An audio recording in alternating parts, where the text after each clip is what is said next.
அரசியல் இதுதானா? நடப்பது சரிதானா? கேள்விதான் கேட்க போனா. முக்கணிகளில் முதன்மையானது மா. உழைப்பாளர் தினம் வருவது மே. தமிழர் திருநாளாம் தை.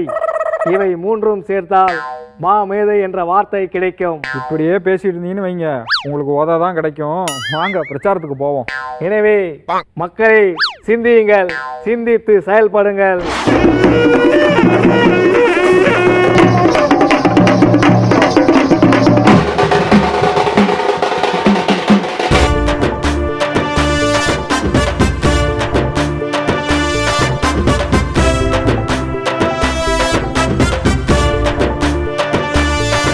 அது வானவில் கூட்டணி அலங்காரமாகத்தான் இருக்கும். இது நால்வர் கூட்டணி பலமாகத்தான் இருக்கும். 4 பேர் நல்லா இருக்கணும்னா அந்த நாளை மறந்துடாதீங்க. ஜூன் 4 நமக்கு நல்ல நாள். 40 தொகுதி ஒரே ஸ்கிரிப்ட். எங்களுக்கு வேறு எங்கும் கிளைகள் கிடையாது.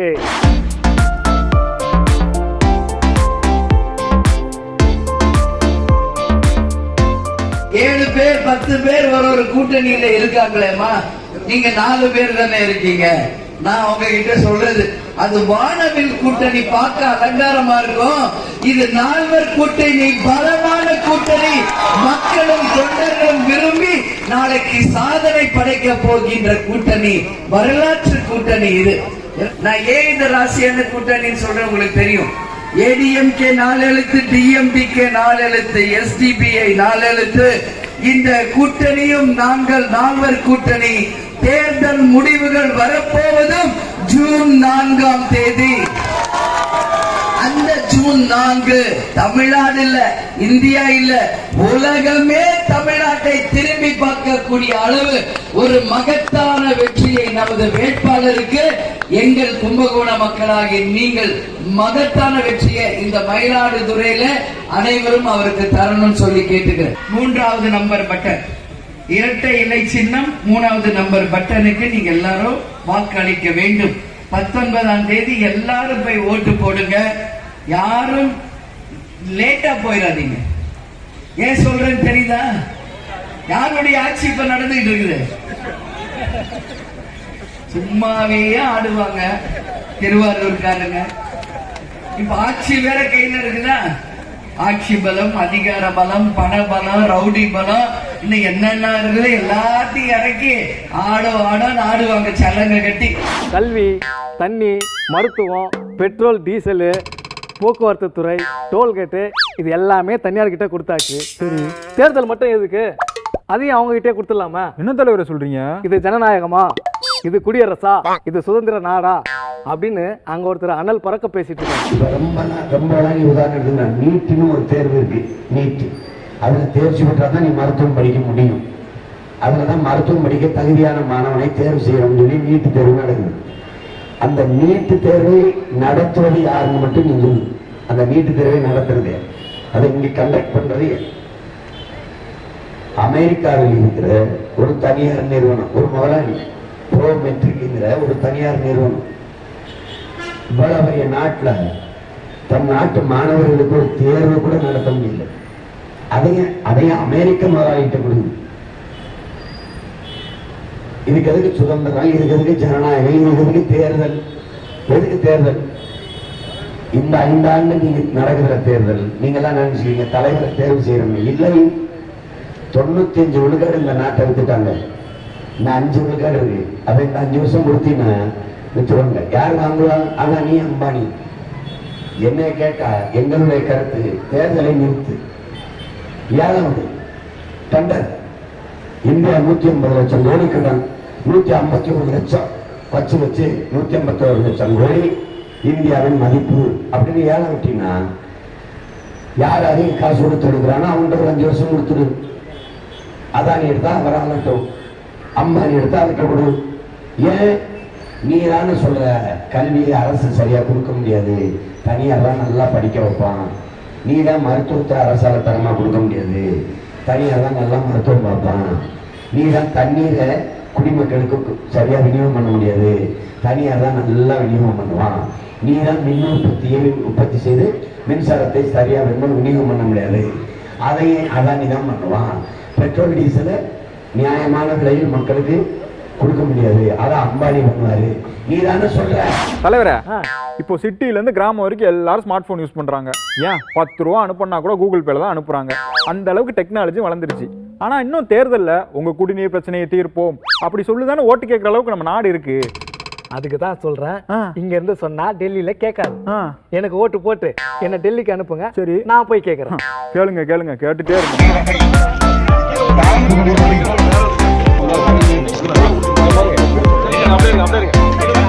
பொய்கையும் போன்றதே ஈசன் என்றை இணையடி நீழலே. இன்று மாறா திருதத்தை தரக்கூடிய பிறந்தவையை சந்திரனும் உள்ளவரை தாங்கள் கோபுரம் அளந்து இந்த பகுதியில நான் கடந்த வாரமும் வந்திருந்தேன், இப்பயும் வர, எப்பயுமே வந்துட்டு இருக்கிறேன். நிறைய திருமணங்களுக்கு இங்க வந்து போவேன். அப்பெல்லாம் என்கிட்ட சொல்ற ஒரு விஷயம் என்னன்னா, இந்த பகுதியில வேலை வாய்ப்பு இருந்தாலும் அது உள்ளூர் மக்களுக்கு கிடைப்பதில்லை. அது ஒரு பிரச்சனை இருக்கு. எங்க நிறைய தனியார் தொழிற்சாலைகள் இருக்கிறது, ஆனால் வேலை வாய்ப்பில் முன்னுரிமை வழங்கப்படவில்லை. அது கண்டிப்பாக களையப்பட வேண்டும். அதே போல குடிநீர் பிரச்சனை, இங்க மேட்டூர் டேம் பக்கத்திலே இருந்தா கூட நல்ல குடிநீர், அது ஒரு பிரச்சனை. தர்மபுரியை பொறுத்த வரைக்கும், இந்த மாவட்டத்தை பொறுத்த வரைக்கும் எங்க பார்த்தாலும் இதான் பிரச்சனை. போற இடத்துல எல்லாம் தண்ணி சரியில்லை. அடிப்படை வசதி தண்ணீர், யார் வீட்டு குழாய் தரனாலும் நல்ல தண்ணி வரணும். ஆனா அந்த மாதிரி ஒரு விஷயமே நடப்பதில்லை. எல்லா தண்ணியும் ரொம்ப கலப்படமா தான் இருக்கு. எல்லாம் பாராளுமன்றத்தில் ஒழிக்க செய்ய வேண்டும். டெல்லிக்கு கொண்டு போய் சொல்லணும். ஏன்னா இங்க எவ்வளவு வருஷமா கத்தி பார்த்தாச்சு, யாரும் கேட்பதாக இல்லை. அப்ப டெல்லியில தானே போய் நம்ம சொல்ல முடியும். இப்பொழுது நாம் நல்ல வலுவான கூட்டணியில் இருக்கிறோம். பாரத பிரதமரிடமே போய் இந்த பிரச்சனைகளை நம்மால் எடுத்து சொல்ல முடியும். அதை செய்வதற்கு எனக்கு ஒரு வாய்ப்பு கொடுங்க. நீங்க என்ன பிரச்சனை சொல்றீங்களோ அது டெல்லி வரைக்கும் ஒருத்தர் போய் சொல்லணும். நம்ம சொல்றது இங்க யாருக்காவது உழல, டெல்லி வரைக்கும் உழணும்னா அதுக்கு நான் போனோம். எனக்கு அதுக்கு நீங்க வாய்ப்பு கொடுங்கன்னு தாய்மார்கள் உங்களை நான் வேண்டி விரும்பி கேட்டுக்கொள்கின்றேன். உங்ககிட்ட நான் என்ன கேட்டேன்? ஒரு நாள் லீவு தானே கேட்டேன். ஆனா அதுக்குள்ள என்னை பத்தி என்னென்னமோ. என்ன தலைவரே, என்னாச்சு? சொல்லு. நான் வந்துட்டேன்னு சொல்லு, திரும்ப வந்துட்டேன்னு சொல்லு. நான் யானை இல்ல குதிரைன்னு சொல்லு. அடடா தலைவரே, இதுவே பயங்கர பிரச்சாரமா இருக்கே.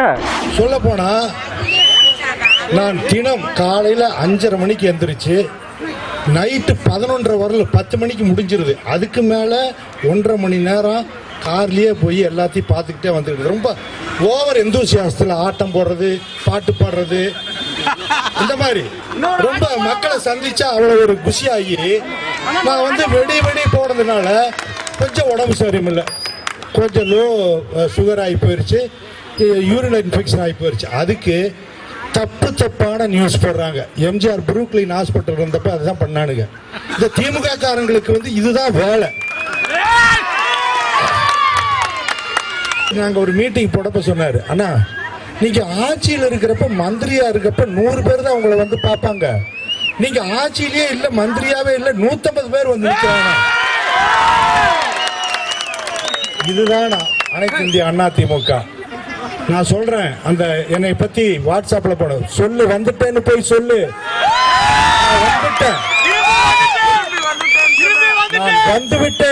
வந்துவிட்டேன் சொல்லுப்பா, வந்துவிட்டேன். அதே மாதிரி எனக்கு எம்எல்ஏவுக்கு உரசல் அப்படின்னு வேற, அது வேற ஒரு நியூஸ்.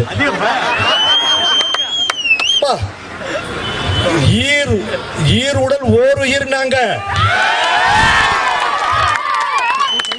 அண்ணன் தங்கமணி அண்ணன் பாணியில, அதே பாணியில தான் வந்து நம்ம சட்டமன்ற உறுப்பினர் வேலை பார்க்கிறாரு. அதே மாதிரிதான் நானும் பார்ப்பேன், குறிச்சு வச்சுக்கங்க. அதே பாணி, எனக்கு வேற எந்த வேலையும் கிடையாது, எல்லாத்தையும் நான் முடிச்சிட்டேன். எனக்கு வேலை மக்கள் பணி மட்டும்தான். இன்னொன்னு சொல்றேன், இங்கிலீஷ்ல இன்னொரு வார்த்தை உண்டு, வெயிட்டிங். ஐ ஆம் waiting for the election result வர நாளுக்காக நான் வெயிட் பண்ணிக்கிட்டேன். நாங்கள் செய்த திட்டங்களை சொல்லி ஓட்டு கேட்கும் திட்டத்தோடு வந்திருக்கின்றோம். மக்களுக்கு பல திட்டங்களை செய்துள்ளோம். எங்கள் திட்டங்களை எதிர்க்கட்சிகள் வேண்டுமென்றே திட்டமிட்டு திட்டுகிறார்கள். அதற்கெல்லாம் நாங்கள் அஞ்ச மாட்டோம். எங்கள் திட்டங்களை திட்டமிட்டது போல் செயல்படுத்துவோம் என்று கூறி உங்கள் பொன்னான வாக்குகளை எங்களுக்கே. கோடைக்கணக்கான தமிழ்நாட்டு குடும்பங்களில் மகிழ்ச்சியை ஏற்படுத்துகிற திட்டங்களை செயல்படுத்திக்கிட்டு இருக்கோம்னு நெஞ்ச நிமிர்த்தி பெருமையோடு தெம்போடு துணிவோடு நான் உங்களிடத்தில் சொல்றேன். ஆனா நம்ம ஆட்சியை குறை சொல்லி ஒருத்தர் பேசிக்கிட்டு இருக்காரு. அவருக்கு ஊர்ல வச்ச பேரு பாதம் தாங்கி பழனிசாமி, பச்சை பொய் பழனிசாமி. உங்கள் வாக்கு இந்தியாவை காப்பாற்றும் வாக்காக அமையட்டும், தமிழ்நாட்டை காக்கும் வாக்காக அமையட்டும், ஜனநாயகத்தை காக்கும் வாக்காக அமையட்டும், பாசிசத்தை வீழ்த்தக்கூடிய வாக்காக அமையட்டும். இந்தியாவை காக்க உங்களை அழைக்கிறேன், உங்கள் ஸ்டாலின் அழைக்கிறேன்.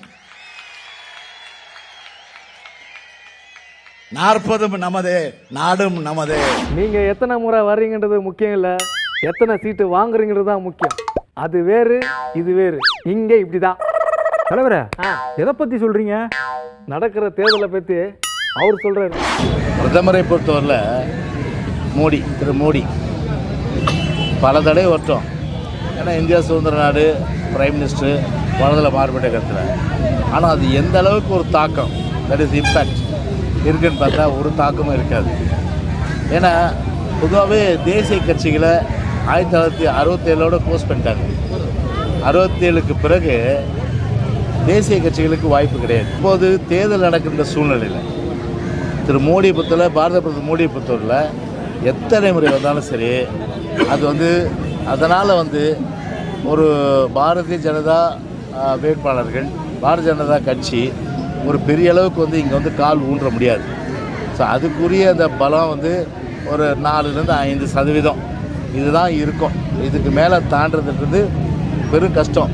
அதனால் ஒரு விஷயம் நீங்கள் தெரிஞ்சுக்கணும், ஒரு 10 வருஷமாக தமிழ்நாட்டுக்கு அடிக்கடி வர திரு மோடி அவர்கள் 10 வருஷம் தூங்கிட்டு இருந்தாரா நான் கேட்குறேன். 10 வருஷம் தமிழ்நாட்டுக்கு நினைச்சிருந்தா எவ்வளோ திட்டங்கள் கொண்டு வந்திருக்கலாம். தலைவரே, மகளிர் கட்டணமில்லா பேருந்து திட்டம் கொண்டு வந்தாங்க. ஆமா. அந்த அளவுக்கு பேருந்து வசதி இருக்கா? அதே மாதிரி மகளிர் உரிமை தொகை திட்டம் கொண்டு வந்தாங்க. ஆமா. எல்லா மகளிர் கிடைச்சதா? தலைவரே, என்ன நான் சொன்னதே திரும்ப திரும்ப சொல்றீங்க? இதெல்லாம் நான் சொல்லல, அவங்க சொல்றாங்க. தமிழ்நாட்டுல முதலமைச்சர் டெய்லி ஒரு பொய்ய பேசிட்டு இருக்காரு. 2019 இந்த பூனை பால் குடிச்சு ஒரு டேஸ்ட் பார்த்தோம். எங்க பால் வச்சிருந்தாலும் போய் உடனே தட்டி விட்டு அந்த பாலை குடிக்கிறதுக்கு ஒரு பூனை ரெடியா இருக்கும். அந்த மாதிரி 19 மோடி தமிழ்நாட்டுக்கு எதிரானவர், மோடி அங்க எதிரானவர், மோடி இங்க எதிரானவர் சொல்லி பொய்ய சொல்லி மக்களோட மண்டியை கழுவி எல்லா எம்பியும் ஜெயிச்சுட்டு போனாங்க. அதே மாதிரி திருப்பியும் அந்த பூனை பாலை குடிக்கிறதுக்காக மக்கள் ஏமாறக்கூடாது. நாங்க இலவசமா பஸ் கொடுத்துருக்கோம் பெண்களுக்கு. அக்கா உங்களுக்கு எல்லாம் தெரியும், பெண்களுக்கு இலவசமா பஸ் ஓட்டுறாங்க. ஆனா பஸ்ஸே வர்றதில்லையே. பஸ் வந்தாதானே பொம்பளைங்க போய் ஏறுவாங்க. இந்த மாதிரி பஸ்ஸே வராத ஒரு திட்டத்துல பெண்களுக்கு இலவச பஸ் பயணம்னு சொல்றாங்க. உரிமை தொகை எலெக்ஷனுக்கு முன்பாக சொன்னது என்ன? எல்லா பெண்களுக்கும் நாங்க உரிமை தொகை கொடுக்குறோம். நீங்க அதுக்கப்புறம் செலக்ட் பண்ணி கொடுக்குறீங்க. ஒரு வீட்டுல மாமியார் கொடுக்குறீங்க, மருமகளுக்கு இல்ல. மருமகளுக்கு கொடுக்குறீங்க, மாமியாருக்கு இல்ல. இதுதான் இந்த திராவிட மாடல் அரசு செய்து கொண்டிருக்கிறது. தலைவரே, மக்களை கவர்றதுக்கு அரசியலை தாண்டி உங்ககிட்ட என்ன திறமை இருக்கு தலைவரே? திறமை தானே, கைவசம் ஏகப்பட்டது இருக்கு. சொல்லுங்க. டீ போடுவான், பரோட்டா போடுவான், கொத்து பரோட்டா போடுவான், ஆம்லெட் போடுவான், ஆட்டம் பாட்டம் கொண்டாட்டம். ஓஹோ ஓஹோ, சூப்பர் தலைவர்.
வாக்களிக்குமாறு உங்களை கேட்டுக்கொள்கிறோம். ஆட்சியில் இருப்பது திராவிட முன்னேற்ற கழகம்.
எதிர்காலம் வரும், என் கடமை வரும்.